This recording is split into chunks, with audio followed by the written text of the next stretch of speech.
In today's show, we're talking about the reigning NBA champion, Denver Nuggets, their season preview for 23-24. Michael Bolton. Thanks, Josh. It's Michael Bolton here, and it's time for another episode of the Locked On Fantasy Basketball Podcast. Let's get to it. Let's get to it, indeed.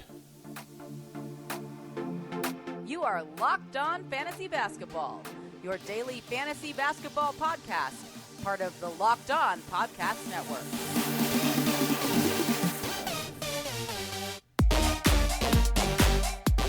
Hello and welcome to the Locked On Fantasy Basketball Podcast, brought to you by Basketball Monster. My name is Josh Lloyd and I am the lead fantasy analyst at basketballmonster.com. You can find me on Twitter, as always, at redrock_bball, on TikTok at redrock_bball, and on Instagram at Locked On Fantasy Basketball. Today's episode is brought to you by nobody. I thought it was going to be brought to you by somebody, but I forgot. Anyway, thank you for making Locked On Fantasy Basketball your first listen every day. We are free, and we are available on all platforms. Don't forget, go back and check my Yahoo Early Rankings show a couple of days ago. Information in there of how to enter the Locked On Fantasy Basketball FBI Basketball World Cup. I'm going to have more information on that in a show coming later on this week, but there's information already out there, so go and check it out. And now, we are going to talk Denver Nuggets, a team that didn't change much, but also did. So we'll talk about that, the impact of the championship as well. So we might as well get started right now. So one of the hosts of the Locked On Nuggets is here with me to talk about the Denver Nuggets, and that is Matt Moore. Matt, welcome to the show. Hey, man. Thanks for having me. It's good to have you on again. You've done this with me for the last couple of years but this time it's talking about the defending NBA champion Denver Nuggets. How does that change the vibe around this team, the vibe in the city? Like, I'm assuming they're still celebrating with it? Yeah, I think it's safe to say that there's still a lot of celebration going on. Although, I think Jokic is celebrating it. Jamal Murray, we'll see whether or not he plays in FIBA World Cup. Then you got, I think, Aaron Gordon, who's just at Team USA. I think he's definitely still celebrating. I think it'll be interesting to see kind of what the vibe is, because this wasn't just a championship. It was the first championship for these guys. And it wasn't just the first championship for these guys. It was the first championship in franchise history, and they know what they accomplished. And so I think one of the interesting questions is going to be, what's their motivation level going into next season? How driven are they to really put up numbers in the regular season? Are they going to want a big win total? Do they still believe that they're going to need home court? Those kind of questions, I think, really are important when understanding the context of this team, especially given their lack of depth after the departures of Bruce Brown and Jeff Green in free agency. This is a young team with a lot of unproven talent once you get past the first seven. So I think that there's a lot of questions about what's going to be the approach. How healthy are they going to be? How much load management will there be? What's that going to mean for them versus what it meant for them last year? There's quite a few questions when it comes to the Nuggets and defending their NBA title. Yeah, well, that's all the questions I had for you, mate. You answered them all in approximately 2 minutes, so we're done. We're out of here. Everything that we're going to talk about has been covered there, but we actually do have to answer some of those questions because they're all the questions that we have. But let's have a look at how the team looks and what's happened, who's come, who's gone. Justin Holiday arrives along with the 3 draft picks, Hunter Tyson, Julian Strother, Jalen Pickett, Jay Huff, and Braxton Key join as two-way guys, but they lose Bruce Brown, Thomas Bryant, no one cares about that one, Jeff Green, Ish Smith, and Jack White is gone. And that is, no matter how you want to slice it, that's a talent downgrade because Bruce Brown and Jeff Green were parts of the finals rotation. And Justin Holiday, I think, is washed. And the others are either a late first or early second round draft picks who may or may not contribute. So there is a definite downgrade in talent here. I am guessing, Matt, and this is the widely held assumption, that the Nuggets, obviously they couldn't pay that amount to Bruce Brown, but they are relatively confident that Christian Braun will be able to slide in and provide somewhat of a facsimile of what Bruce was able to do. I think it's more that they're going to try and divvy up the chunks of what Bruce brought, right? So Bruce's on-ball defense goes to Christian Braun, and some of his off-ball shooting, maybe that gets replaced either if Brown is able to get on track there, or Strother hits as a pure 3-and-D option as a rookie, or Justin Holiday isn't washed and gives them some of that. Bruce's ball handling goes to Reggie Jackson, who they brought in after the deadlines, that running the backup point guard position, or Jalen Pickett, steps up, who they're very high on as a second rounder, and he becomes and takes over some of that role. Kentavious Caldwell-Pope picks up some of the shooting and ball handling. Jamal Murray, maybe plays more regularly this season they did last year coming off the injury, and that impacts things. they're going to have to divvy up, I think, a lot because Bruce wasn't just one thing to the Nuggets. He was very much a jack of all trades for whatever they needed. Jamal Murray needs a night off, no problem. Bruce Brown slides in the starting lineup, and it's dynamite. Hey, you need somebody to come off the bench and just go end to end, just put rim pressure and help play defense. Bruce Brown does that. Can Christian Braun really do that? Is he an end-to-end ball handler? Probably not. He has a lot of issues in transition in terms of being able to finish. He'll be better this year with some more polish. But these are all things I think that are going to be seen here where the optimum fully healthy version of the Nuggets, they can probably divide many of these components and figure them out. I think they're going to struggle with trying to find guys that are able to do all of that, especially if there are injuries, which of course there always are going to be in the course of an NBA regular season. What you said there about Bruce Brown is 100% correct because no matter who got hurt or whoever was out, Bruce just stepped in. Jamal, Kentavious Caldwell-Pope was out, Aaron Gordon was out, Michael Porter was out, and Bruce Brown would start, and everyone else would just shuffle around. And Christian Braun can't do that. And you say Reggie Jackson will replace the ball handling, but there's a reason Reggie Jackson wasn't a part of the rotation in the playoffs. It's because he didn't play very well. So that is clearly a downgrade when you have to go to someone who wasn't good enough to get those minutes last season, but now is going to be relied upon to do that. And maybe it is Jalen Pickett. I'm not sure that it is, and we'll talk more about Malone and rookies later on. The other one that leaves is Jeff Green, who again played a key rotation role on this team. I am fairly confident, very confident that Peyton Watson is going to be able to step into that role and produce at an adequate level. The other problem with that is it brings us onto this page, is that one of the other guys who was going to have to step into that role was Vlatko Čančar, who has now torn his ACL and will not play this season. So I would have thought it would have been Čančar and Watson who would have taken those roles, but now it's going to have to be Watson, and it's probably going to mean that they play a little bit more of DeAndre Jordan. Yeah, so this gets messy, right? So it's like, is Zeke Nnaji a 4 or a 5? Does the team have like a long-term interest in Zeke Nnaji? Are they committed to him? Are they trying to like really keep him? Is he going to be available? Because every time it seems like Zeke carves out a role for himself, every time, then Nnaji gets hurt. He just brings up an ankle and he's out for a couple of days. There are like Nnaji truthers amongst the Locked On Nuggets faithful that are just like, no, Zeke's going to do it this year, and it's like the third year running that's been kind of the case. Vlatko's a bigger loss than I think people realized. Yeah, like everyone, when Vlatko Čančar suffered this really unfortunate and pretty bummer of an injury in World Cup play, the consensus was like, oh, that sucks for him, and then like kind of a move on. But people that follow the Nuggets are like, uh-oh, because now it really is like Peyton Watson, who there are times when Peyton Watson looks like a baby lamb. He just looks like a baby lamb trying to find his legs, and he can just wobble all over the place. There are times when Peyton Watson looks like a dynamic, multifaceted combo forward that can handle and finish and has all the shot blocking ability and can switch and do all these things. But I do think that ultimately expecting Watson to do all of that, to be that kind of consistent force, that's asking a lot of a guy in the second year when he is still such a raw prospect. That's why I think that, there has been some question of like, look, is the stuff that we saw from Hunter Tyson in Summer League, where he was fantastic and blew everybody away, is that real? We won't really know that honestly until training camp. Like, you will be able to get a sense in training camp. You will hear if Michael Malone comes out and is like, yeah, Hunter Tyson absolutely killed it. If the guys that are in the workouts are like, yeah, Hunter Tyson's like, I did not know he was going to be this good, that'll be optimum, right? You still got to see him do it in games. Still got to see it across the season for sure. But like the first step is just like, does he cross the bar of training camp? But that's what we're talking about here. We're talking about going from Jeff Green, who was a net negative in impact, but at least was like, hey, we need somebody with strength to guard this combo forward. Sure, Jeff can do it. Hey, we need somebody to just come in and eat some minutes, just eat up some minutes in the regular season.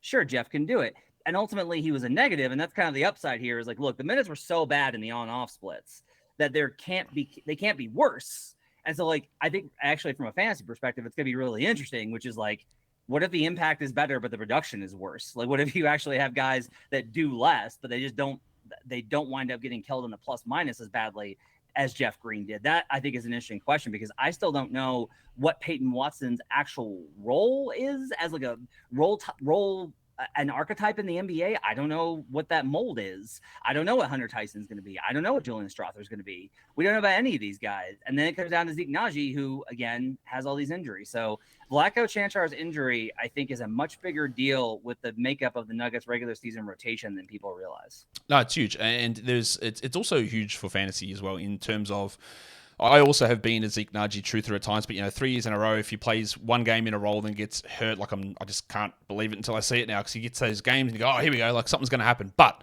the thing is that now losing Jeff Green, losing Vlatko Čančar, and the guy that's sort of ahead of them on the depth chart, the starter, is a player that I don't know if you can really rely on Michael Porter Jr. to be always healthy. That back is obviously an ongoing concern. And if he gets hurt, then that means Tyson or Watson is probably going to have to start. And that's where some weird value might come in. But we're going to talk about starting lineups and rotations in a second. Before we get to that, today's episode is brought to you by FanDuel Sportsbook. FanDuel, football season is about to kick off, and FanDuel is giving you the chance to win all season long, because right now when you bet on a Super Bowl winner, you get bonus bets every time they win in the regular season. Pick any team to win the Super Bowl, and you'll get bonus bets for every victory. Do you reckon, Matt, that it's worth putting a Super Bowl winner bet on Russ and the Broncos, or is that not really maximizing your bonus bets opportunities? I think you could probably find some value on them for the division, given that they're big underdogs to the Chiefs. I would probably look in that direction first. Let's do baby steps to the Broncos before we move all the way to the Super Bowl. I know the Broncos fans are going to hate the Chiefs, but if you want to get those bonus bets, putting a Super Bowl winner bet on the Chiefs might get you some of those to accrue pretty quickly. You can use your bonus bets on spreads, over-unders, totals, money lines, whatever it is. So visit FanDuel.com/lockedon and start earning bonus bets with America's #1 sportsbook. That's FanDuel.com/lockedon. And don't forget to gamble responsibly. Matt, your projected starting five. This is the easiest question I've ever asked anybody. It is, of course, Jamal Murray, Kentavious Caldwell-Pope, Michael Porter Jr., Aaron Gordon, Nikola Jokic, and honestly, I don't really want to spend too much time because I'm going to talk about some of these guys individually a little bit later on. But this is where it gets interesting, because I asked you for rotation. You said, all right, Reggie Jackson, Christian Braun, Zeke Nagy, and then I don't know what happens with that last spot. It's to be determined 8th and 9th player. I tend to think that Peyton Watson is going to be in there almost definitely, but I don't know that. And then who knows? Is it going to be Tyson, who was clearly the best performed out of those 3 rookies in training camp? Is Jay Huff a better player than DeAndre Jordan at the moment? It's debatable. I think Jay Huff's not a bad player, but he's on a 2-way. Is Justin Holiday the guy that gets in there? Because he looked absolutely dreadful in basically every game he played last season. So this is when we talk about this team and you talk about championship hangovers, and let's take it easy. They might be in a position where they do have a championship hangover. They don't take it seriously, but they also might be in a spot where they're so depth challenged that they need to start pulling their finger out. Otherwise, they might be a play-in team if things don't go right. Yeah, I mean, this is the thing is their margin for error is very small now because of the depth. They had depth last year to be able to get through these kind of spots. Part of it is just, if Nikola Jokic plays, they're going to win, and they're going to win. They win 70% of their games when Jokic plays. Yeah. That's been the trend over the last 5 years, and it's higher with this group. So it's as long as Jokic is healthy, ultimately they'll probably be fine, and they'll probably be at least above the play-in bracket, I would think. Now, the opposite of that is that what if Jokic needs to miss some time? What if Jokic does finally, even though he's been so durable, what if it's no, Jokic is going to miss a month of action with whatever small injury he picks up? There's no answer there. There is no they'll try and get by. No, there's nothing. There's no answer there. They have no options. Maybe they start Aaron Gordon at the 5 and slot Christian Braun in and try and get through those starter minutes. But then once you hit to the bench, it's going to have to be DeAndre Jordan. And DeAndre was huge for the team last year in terms of chemistry and his veteran leadership, and he was valuable to this team. Can't play. Just can't play. And all of that was true last year. I didn't even think DeAndre played that badly, but yet the plus minus kind of revealed they just bled whenever he's on the court. It's just what happens now. So they really do not have those options. If Jamal Murray needs to miss time, again, Reggie Jackson slots into that starting unit. Okay, who's the backup point guard? Jalen Pickett, second rounder? Mm-hmm. So this gets very dire very, very quickly. The Peyton Watson question, he probably should be included in here because, and if nothing else, Calvin Booth, that's his guy. Calvin Booth believes in Peyton Watson. And so there will be a lot of pressure to put him into the rotation and keep him in the rotation and give him opportunities to fail and to learn and to progress. I think that that's a big thing to ask of a coach who, despite having just won the NBA title, this is always a what have you done for me lately league, and especially with coaches. How many coaches have won a title in 2 years been gone? How many coaches have made the finals and within 2 years have been gone? So there will still be kind of this desire to Malone will still want a top 3 seed. He will still want home court, and he will still want to win as many games as possible. If Peyton Watson has any sort of issues in terms of on-court fit or, knowing how to run offense, those kind of issues, it could get kind of dicey here. So I honestly do not know. That's one of the reasons why whenever I've been asked these kind of questions, I would tell you that, like, if you ask me, what is the Nuggets rotation as you did, I have the answer for you now, which is a lot of like, I guess. But the real answer is that by the deadline, they are very likely to have players that are not on roster right now and are very likely to look very different by the deadline in terms of the depth rotation. The starters will be what the starters are, but I think the bench will have to change throughout the season, whether that's with veteran pickups, buyout guys, or small trades. I'm pretty confident that summer drinking legend Michael Malone is going to play Justin Holiday early on. Like that's just who Malone is, right? He's just going to be like, all right, you've been around, like we'll see what happens. I think you'll realize pretty quickly that's not the answer, but that's going to depend on if Strother and Tyson can push up and be relied upon, because it's not Braxton Key or Colin Gillespie or those sort of guys who are going to step up as two-way players into that role. That brings us to the youth focus. These are all guys who are aged under 23. Christian Braun's 22, Watson's 20, Naji's 22, and Strother's 21. You'll see that Jalen Pickett and Hunter Tyson aren't on this list because they are both 23. They're both drafted as 23-year-olds. I think Pickett was a 5-year senior, taking up his extra COVID year, coming out of Penn State. Hunter Tyson for Clemson. Tyson showed me stuff in Summer League that I didn't know that he necessarily was going to be able to do. The shooting, sure, but he was taking blokes off the dribble, he was driving, he was attacking, and that was the most encouraging thing there. But I do want to talk a little bit more on we've spoken Watson a bit. I want to talk Christian Braun, who, as a rookie pick in the 20s, was able to get minutes at times in the finals, which is an anomaly in itself, but it's also an anomaly playing for Michael Malone. Now, he's going to have to be at least penciled in to be relied upon more this season, but what is his biggest thing that he needs to improve? Good question. I want to start real quick by saying that there is kind of this misconception of Malone in that he won't play young guys. RJ Hampton was starting in the very injury-ravaged 2021 season before they traded him. Bones Highland was given the backup point guard job full out. Like, he was just given that full reign, and Bones was the one that made those mistakes. And Bones clashed with the locker room more than he clashed with Malone, and he clashed with Malone a lot. So it tells you how bad things were in the locker room.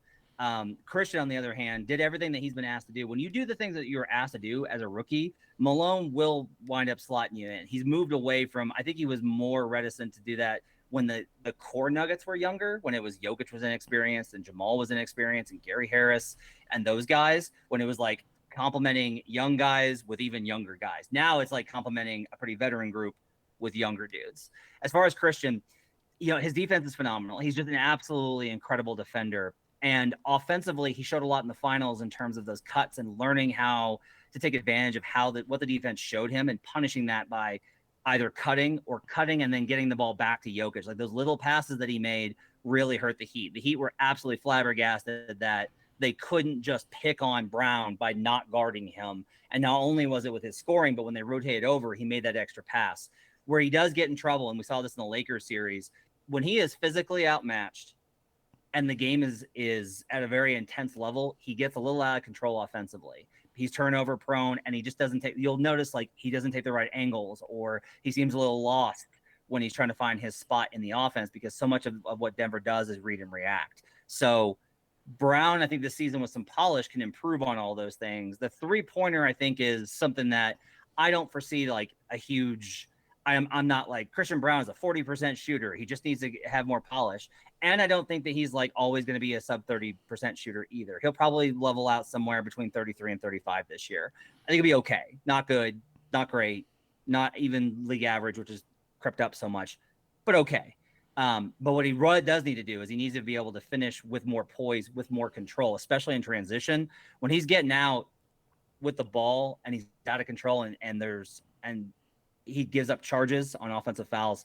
When he's out of control, those are really costly. He's got to find ways to finish more smoothly, and a lot of that is just stuff that I see with rookies. There's very little with Christian Braun that I identify as like, I don't know if he's ever going to be able to do X that he needs to. Most everything that he needs to do, he'll get there, and he'll probably get there on a pretty short timeline. That kid's going to have a very long career.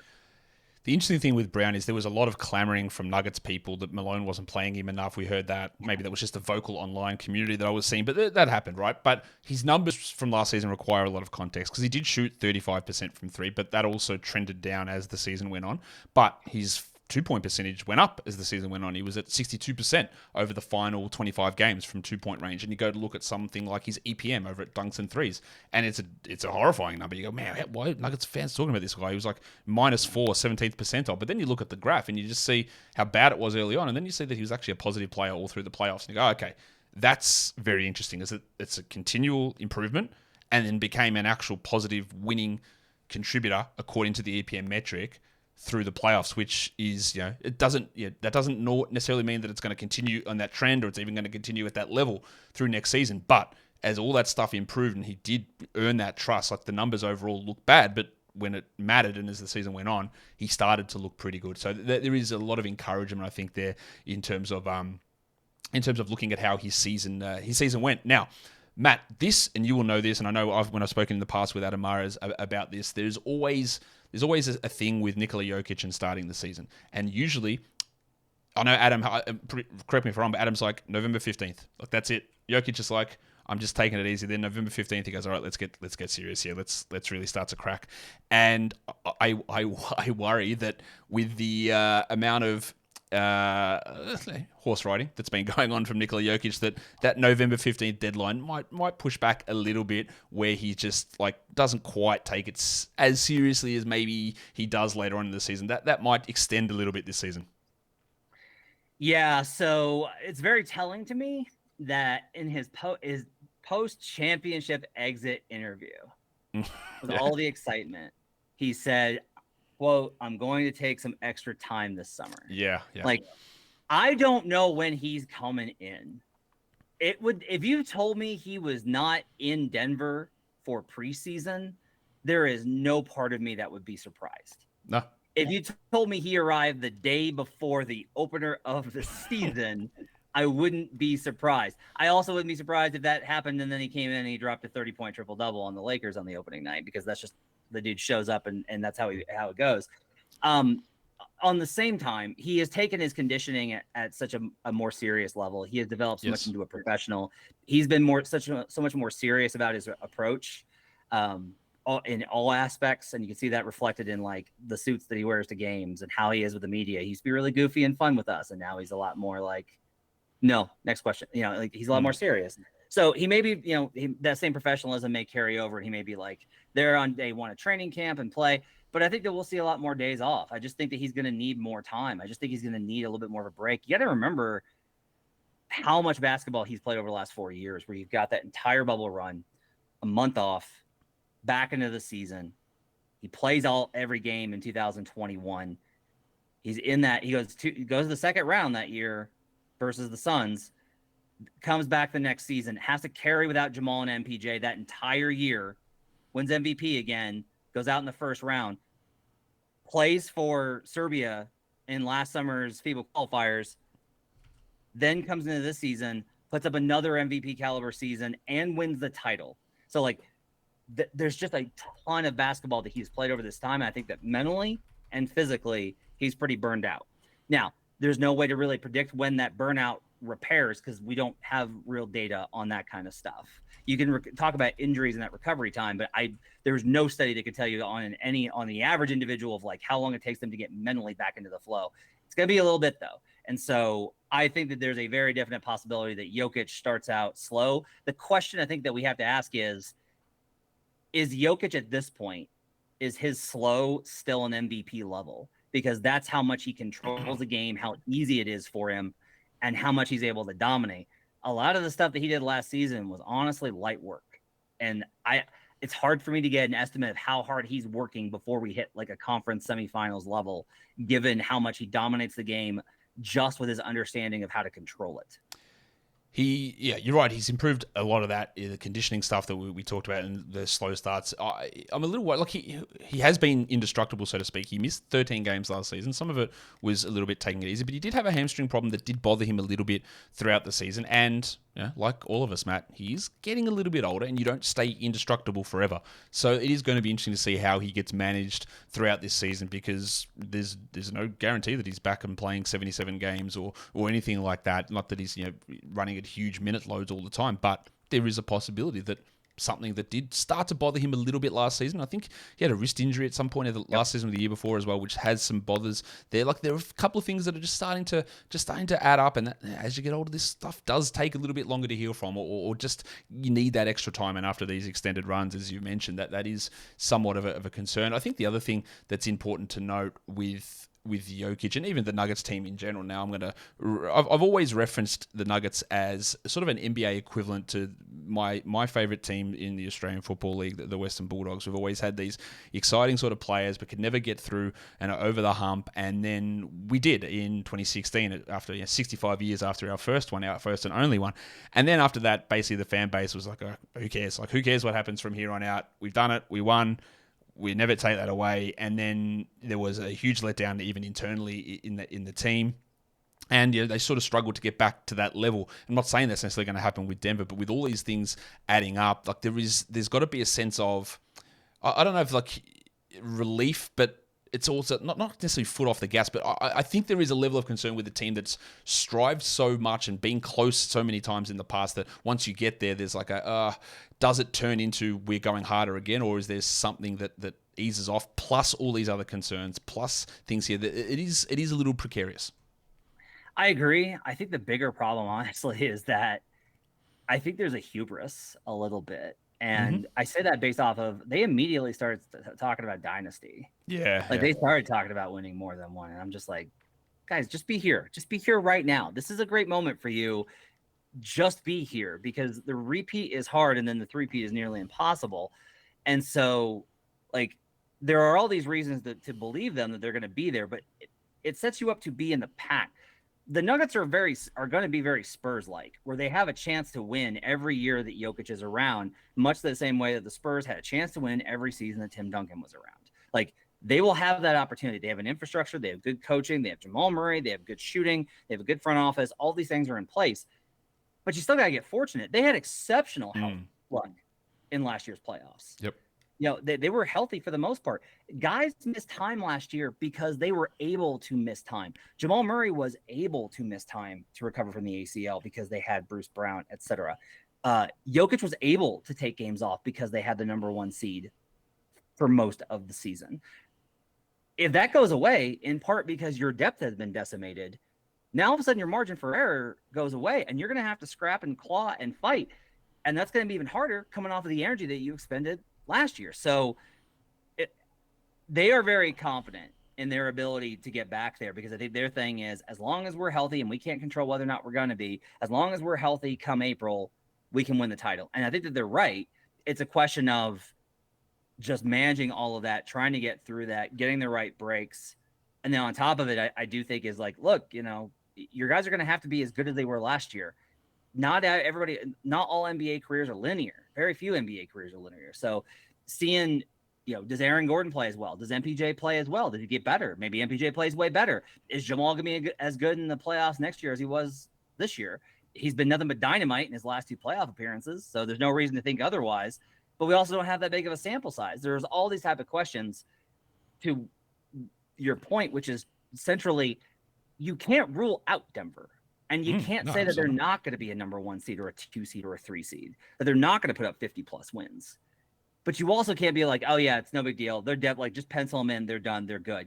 There are questions here that have to do with the context of coming off of what happened last season, what happened in the off season, and what they're up against this year. Yeah, like I've got them projected. It's still, we'll talk about win totals later. I've still got them projected as a 2 seed, but it wouldn't be if they came in and won 43 games and were the 5th seed or something. They wouldn't go, man, wow, that's unbelievable. I couldn't have seen that coming. Because I can. Like, you can easily see all the ingredients are there for stuff to happen. And we already saw that when Murray and Porter were out the year before, like it was a big struggle. Not saying that they're going to miss all of the season, but we've seen it before. We've seen what happens, and we've already talked about all those things. But what about if you had to pick a breakout candidate? I've got 2 guys in my mind. Who do you think would be the breakout candidate on this squad? Oh boy. Do I have to go non-starter? Because I think there's a good chance that MPJ. You can do whoever you want. I think there's a good chance that MPJ takes a big step forward. So he was coming off the injury last year. Go ahead. Are you still there, Matt? You just froze. Oh, sorry about that. There you are. Yeah. So I think the thing with MPJ is that he was coming off the injury last year. It was a back problem. shot well, obviously, had a disappointing finals, but there's a lot that he can add to his game. Like, he does have the capacity to be a 3-level scorer with his size and the athleticism and his ability to get a shot up. I think that if he's able to get more reps, get more comfortable, he's looked good in the summer runs, which everybody looks good in the summer runs. But if he takes a step forward, I honestly think that there is another level he can get to where he can start to look more like the star that he has always envisioned himself rather than the role player Denver has asked him and that he has been willing to be for them. So he would honestly be my best kind of candidate there, because I just don't know enough about Jalen Pickett, Hunter Tyson, Julian Strother to have any kind of sense of them. We've talked about Zeke Najee's injury history, and I feel like Christian Brown's a pretty established product. Like, I don't feel like Christian Brown's going to explode and all of a sudden be like, wow, he's like a 6 man of the year candidate. That's not Christian Brown's game. So to me, the guy with like the most upside, honestly, is going to have to be Michael Porter Jr., because he's the only guy I can really look at and say he has runway, he has skill stuff as a baseline for him to build on. He's going to be my candidate for breakout. What about the other side of things? Who is a regression candidate? And you can't choose DeAndre Jordan because I don't think he can go lower. Oh, poor DeAndre. He's such a good dude for them. He is. Boy. I'll say KCP, based off. I think it has to be. Yeah, he's just, he had a really great shooting season last year. He's played a lot of basketball. He's one of the older guys. Just like he might have a slump here and there. I think KCP is pretty steady, pretty regular. The other one I would kind of go to actually might be Aaron Gordon, just based off of teams will start to scout a little bit more of the stuff that he was able to be successful at last season. The Nuggets absolutely feasted because they were like, you're going to have to worry about Jokic and Jamal 2-man game. Oh, by the way, we also have Aaron Gordon that he can dunk down underneath too.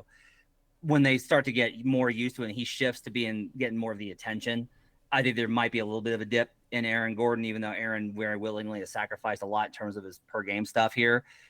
I think there's a slight chance there. I think KCP is the easy one, though, to look at and say he's probably the biggest regression candidate. Now, you do a lot of work with statistics and projections and all that sort of stuff, Matt. And KCP was one of those absolute poster childs because you saw what he was doing, and he was shooting like 46% from three. And I just kept going, oh, there's no way. Like, it's not going to continue. He shot 48% in November, 44 in December, 45 in January, and then he ended up barely over 40%, ended 39 in February and 25% in March, because you just can't do it unless you're Joe Harris or Luke Kennard, who are like absolute generational level shooters.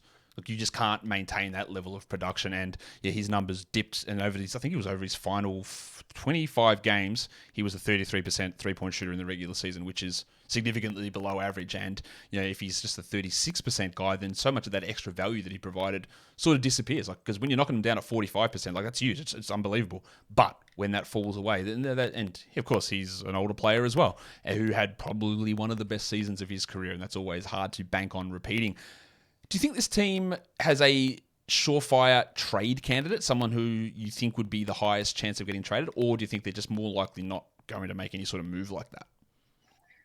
Unless there is a chemistry issue that erupts after they're winning the title and, MPJ decides that it's time for him to be a superstar, which I just don't see happening. He's never kind of shown that. He's backed up a lot of the talk about, he always said, like, I just want to win.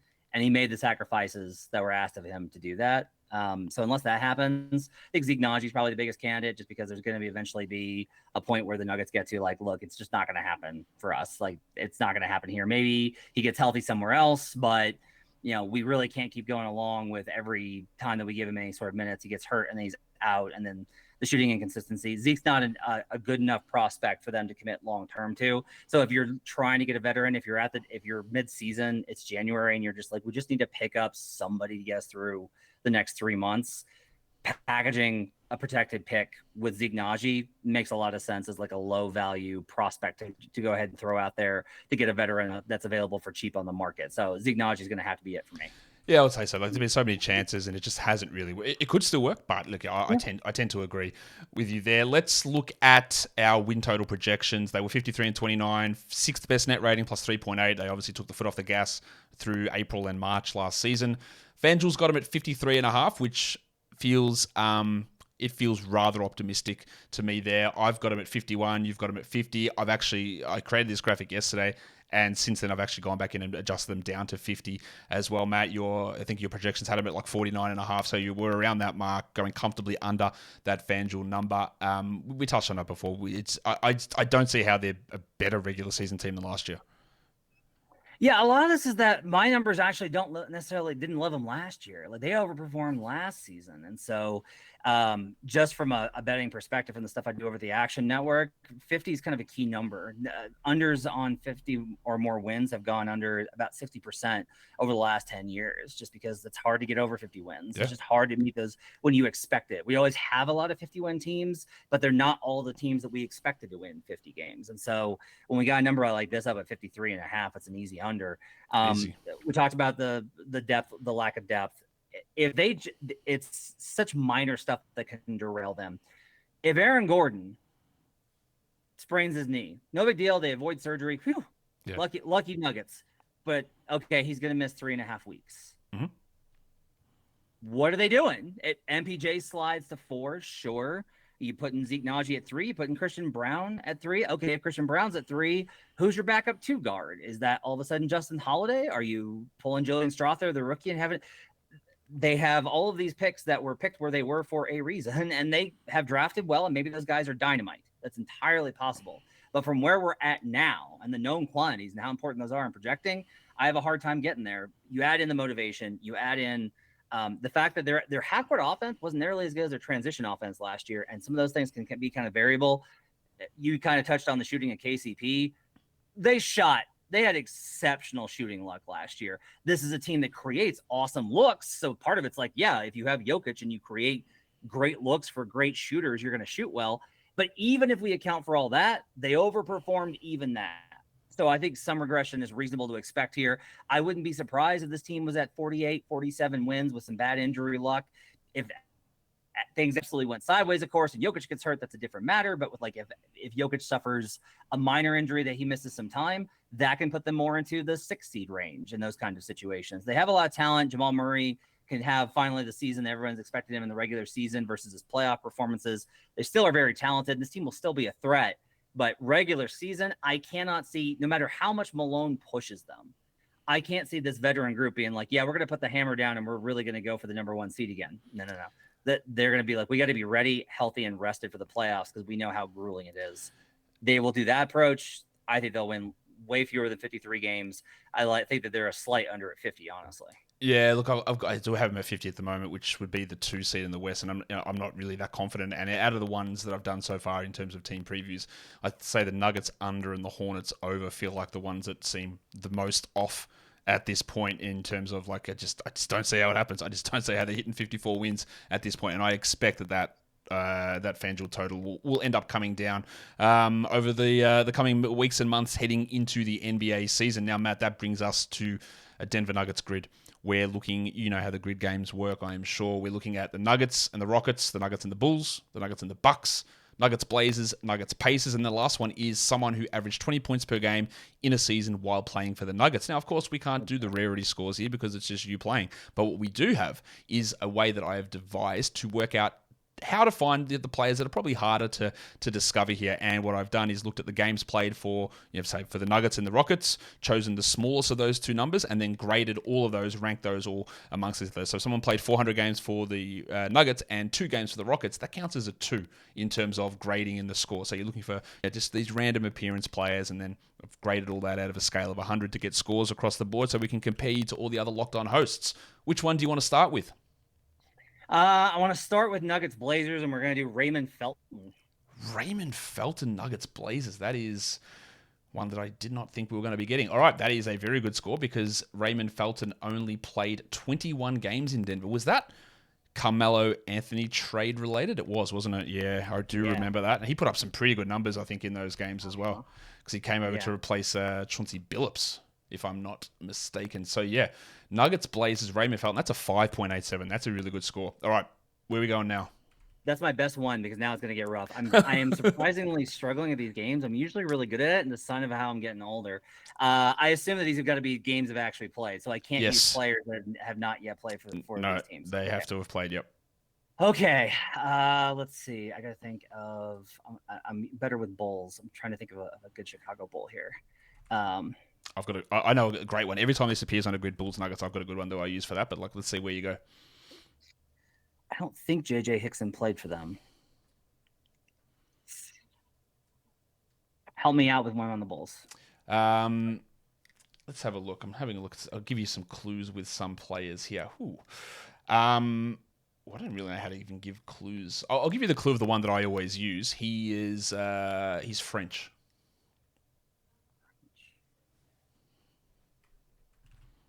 Rudy Fernandez didn't play for the Bulls, did he? No, but Rudy Fernandez is also not French. But no, he didn't play for the Bulls. No, he's not French. He's Spanish. What am I doing? Okay, oh, man. The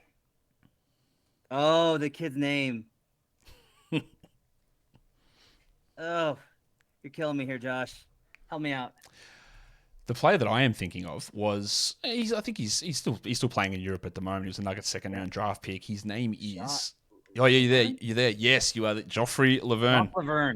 Joffrey Laverne was a Bulls and Nuggets legend. That's a 14.29 on that one.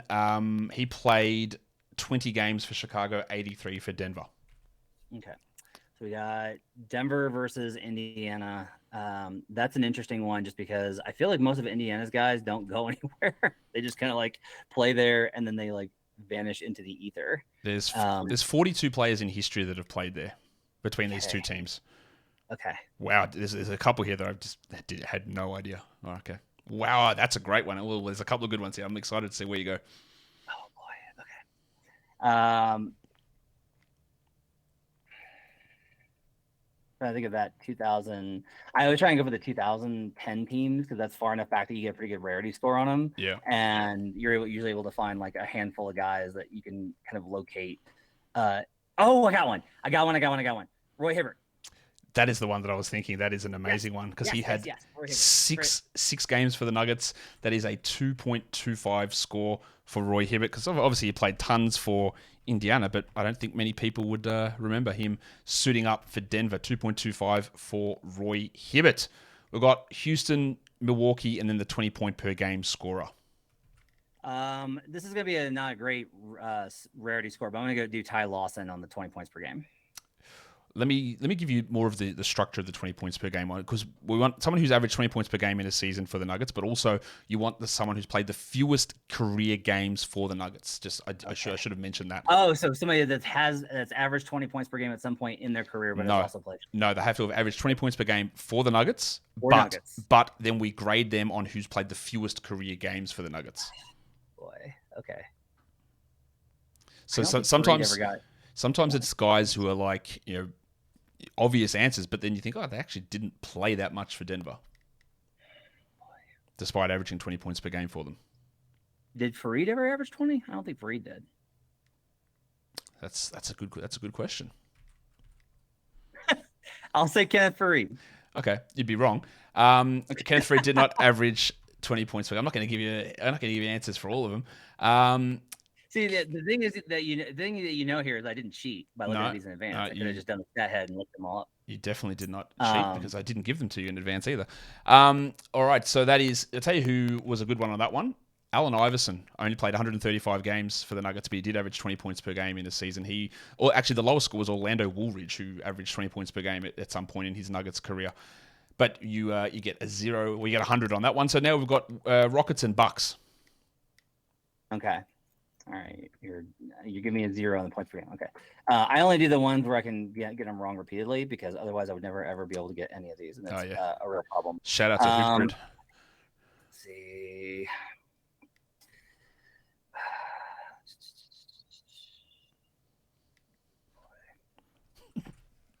Oh, I know.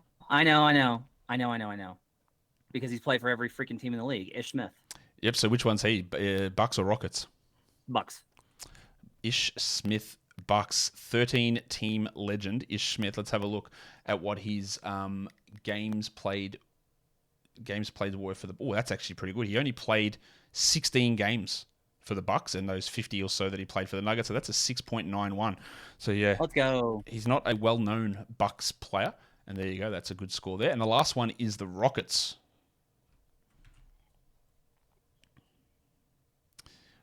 I've always got one name that always comes up for me in this one. It's just every time I see it on one of those grids, I always go this same one. I'm trying to think of the Kyle Lowry, Luis Scola Rockets teams. I'm trying to think of who played on those teams to get a sense of who would have been on Denver.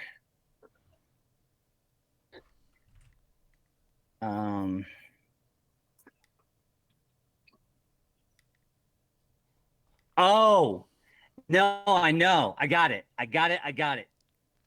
Okay. No, he was an exec. Never mind. He was an exec with Denver. He didn't play for him. I was going to do Chuck Hayes. Chuck Hayes worked in their scouting department.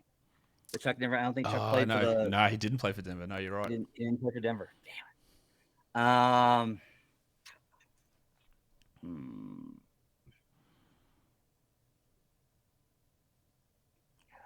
But there's some unbelievable names on this list. You're going to have to give me a hint, Josh. I'm blanking there. Well, there's an absolute one that's standing out that is just a huge Nuggets legend that is going to give you a really good score. There are some all-star players. You've already mentioned one of these guys' names as well in one of your other guesses. And if you want to, and another option I can give you is if you talk about players who played for every team, there's another one of those guys here as well. Yeah, okay. I'm gonna use Ty Lawson for the Rockets. Ty Lawson, yes, that's the one that I usually go for on this one because he played those 53 games and then got into all of that legal trouble. Or I think maybe some of the legal trouble might have even been before that trade. But do you want me to run through the litany of weird names in this group? Carmelo Anthony. Yes, I do. Carmelo Anthony played 10 games for the Rockets. For sure. DeMarcus Cousins played for both of these teams. Oh my God, you're right. Boogie played for the Rockets. I forgot. Troy Daniels, James Ennis, Kenneth Faried, Jeff Green. Oh man, James Ennis. That's the one I should have gotten. That's the kind of guy that I should have gotten. Mark Jackson. Really? Yeah, Mark Jackson played 52 for Denver and 42 for Houston. I did not know that at all. And how about this one? This is a cracker. Kostas Papanikolaou played 26 for Denver and 43 for Houston. And Von Wafer's on that list as well. So there are some absolute great names. I thought about Vaughn. I couldn't remember when Vaughn was on the Nuggets. That was the one I couldn't figure out. Yeah, he played 21 games for the Nuggets. I don't know when it was. Oh, Kevin Willis, another one who played a small smattering of games for Denver there too. Matt, thank you. That'll do it for us talking Denver Nuggets. Thank you for coming on. Tell us what's going on over at Locked On Nuggets at the moment. Yeah, man, check out Locked On Nuggets. We've got shows all throughout the offseason talking about, we're actually reliving the championship if you want to check it out. We're doing all these interviews. I'm doing all these interviews with different Nuggets personalities in the media sphere. Going to be talking to some of the player development staff, all sorts of folks, just getting their sense from what it was like to win a championship. If you want to have a better feeling of what it was like for a team to win its first title, we got you covered, as well as getting you set for this upcoming title defense over on Locked On Nuggets. Go check out Locked On Nuggets. Matt, thank you once again for coming on. Thanks for having me. And that'll do it for me today. Don't forget to follow this podcast, Apple Podcasts, Google Podcasts, Stitcher, Spotify, and on the Odyssey app and on YouTube. Thumb it up and leave your comments down below. Guys, we are done here. Thank you so much for listening, everyone. See ya.